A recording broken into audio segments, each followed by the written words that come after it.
some kids are actually outspoken, but some of them, their parents, because of their no nonsense attitude, or I'm not saying it's not good for you to have a no nonsense attitude, but I think I prefer to use the word negligence. They've actually suppressed that ability in their children, that they can no longer speak out because the fear of what would happen to them.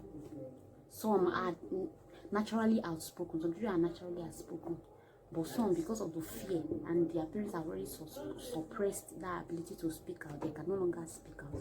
Not like adults. Adults, we can really express, they can be vocal and just tell you that I don't like this and walk away. So I think we should look into that aspect. Good morning, everyone. Today we'll be talking about kids and the feeling. You know, at times we think that we as adults, we actually have a lot of, feel a lot of things. We are going through a lot of things, and we think we are the only one that goes through some, challenges and has some kind of feelings. But the thing is, all the kind of feelings that adults do have, kids have too. They have complex of feelings like adults. They get angry, they get jealous, they get sad, excited, they get nervous. Like, just think of all the feelings that adults do have. Kids do have them too. But the difference between adults and kids is that as adults, we are vocal. We can say things that we are not okay with. We can walk away from people when we think that we are not okay with them. We are not convenient. They are inconveniencing us maybe with their actions or things that they are saying. But kids, they don't have even if they are vocal. Some children are really vocal. Even if they are vocal, but they fear, like they are at times, that fear of really saying it out, especially when the person that actually offends them is an adult. They are always afraid, always scared to walk up to the person and say, I don't, please don't do that again. So now, as an adult, how do you make your child to be, to feel safe around you, to tell you things, to tell you how they feel, to tell you that they are offended, they are not okay with the person, like when some things happens to them? How do you make them have this confidence in you as their parents to speak up, no matter what the circumstances, no matter what they feel, no matter what the feeling is? How do you make them have this confidence to speak to you, to tell you whatever it is? Especially in this our African setting, like a typical African mother don't even have time to be playing with their children. Like, they see it as maybe as an insult. And even when their children are around them, and maybe they are even the ones that even have time to play, the children are always scared of what to say, because there are some things that they would say and you're like, don't you have respect again? I'm like, it's not like, in the Western world. So how do you make your children comfortable to be around you, to speak up, to tell you things? Because these children, most of them have been abused, because they have been abused by even people that are close to us, because they cannot be able to speak up, they can't say it, they are afraid. And because we are not really close to them, like we have not really drawn them closer to ourselves, to make for someone to open up, even as an adult, for you to be able to open up a secret to someone, first thing is you must have this confidence and trust in the person, and the person must be your friend. So if your child is not your friend, there's no way that child will open up to you. So you have to make your child your friend. You have to bring your child closer to you, no matter what. Don't say, you don't, my child is in the care of a nanny, I don't really have time, they are okay, after all they are eating, they are fine, I pay their fees, I do this, I take. No, it's more than that. Kids needs more than just, giving them food, paying for their fees. Some of them, they need you to ask them, how are you faring? What happened in school today? Are you okay? Like, do you have something to say? Do you want to talk to me? Is there anything you want to talk to me? But for you to be able to even say that to your child, you must have been really good friend. You must have been friends with your child or your children for you to be able to tell that child that what, and the child will open up. Mommy, somebody did this to me, somebody did that to me, or I'm not okay with this person, I'm jealous of this thing, or I'm sad, or I'm this.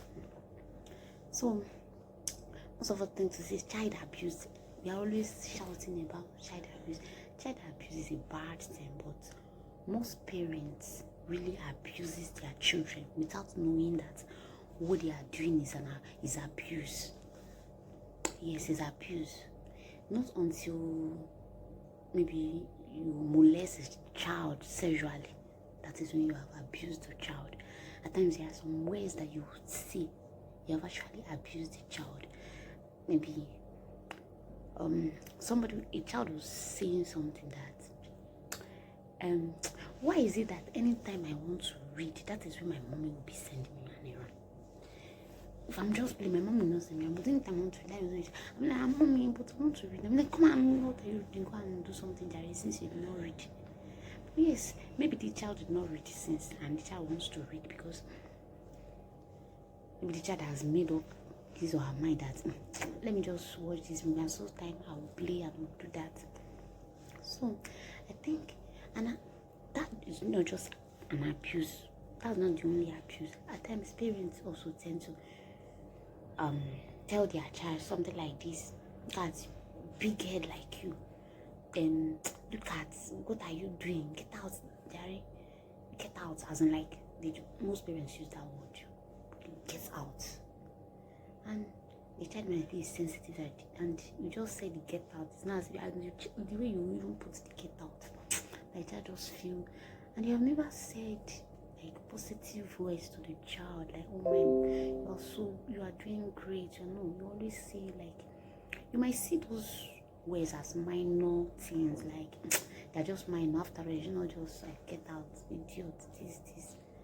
But at times they get to the child. I'm telling you, at times they get to the child. Some mothers, some African mothers even use the child's fathers as their husbands a place to even laugh at their child. Say, look at the way you are behaving like your fathers.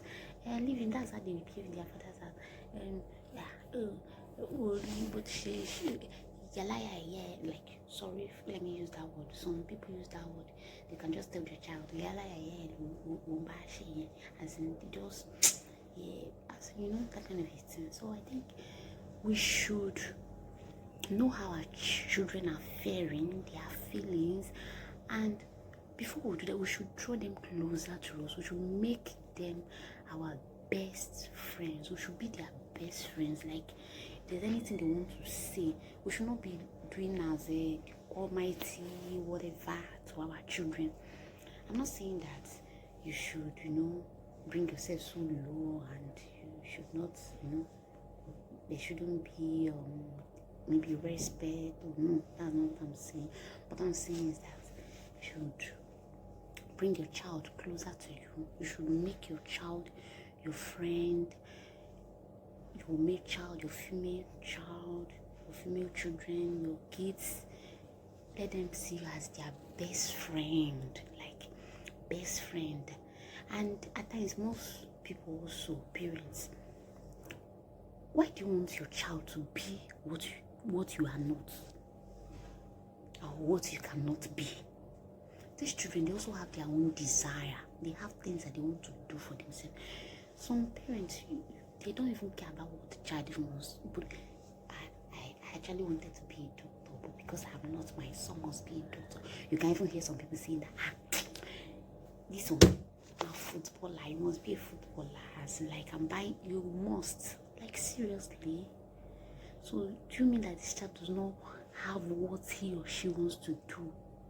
Like, so they must live your life. Like, you are putting them to live your life. You want these children to live your life, not their own life. Like, you want to force them to be what they are not.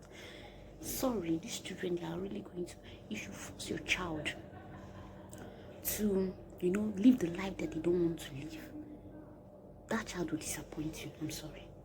Of course, the child, if the child is actually staying with you, the child will leave, and the child will go to a boarding school, and they want to exercise, freedom. You've seen some children, their parents are men of God, but you see them misbehaving, and when they get home, they pretend. I have a friend of mine. She said when she goes home, like, her husband is a pastor. She said when she goes home, she saw her kids dancing to, this, let me use the word, they say worldly song, like, that was the word she used. And then when she goes to the husband was like, God forbid, Jesus forbid, what's this rubbish, like, no. She left her house, and I was like, no, listen. That she called her husband, like, after beating these children one day go to boarding school, and they will start practicing what you don't know.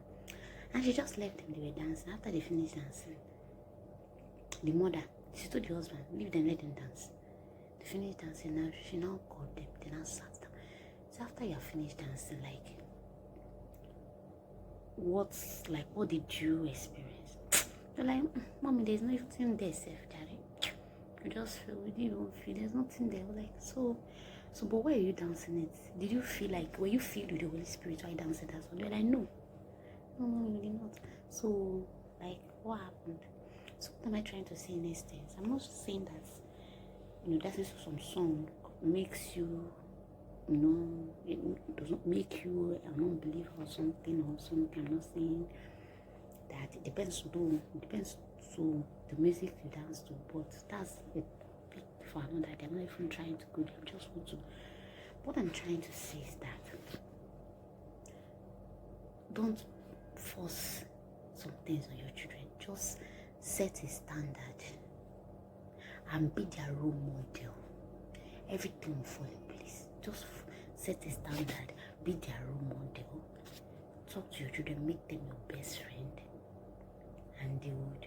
Don't listen to anybody like, hey, your children must just be their best friend. Let them confide in you. Let them be able to tell you things. Like, don't be lion of whatever in your house, that whenever your children sees you, or whenever you're not around, your children will be happy that, thank God, mommy is not around. It's not a good prayer. Thank God, dad is not around. It's not a good prayer. It's not. In fact, when you're not, you're like, oh, mom, are you coming back? Like, they should feel it. Not the kind of, yes, I've heard it too. Some children say, I wish my mom would never come back home. When she comes back now, I'll just, I wish my daddy would not come back. Don't be that kind of parent. It's not good for your children. It's not good for you at all. These children has feelings. These children can get stressed up. They can get tired. They can get frustrated. They still have their own goals. They have things that they want to do. So that's what I really have come here to say. So, guys, love you. Some kids are actually outspoken, but some of them, they are parents, because of these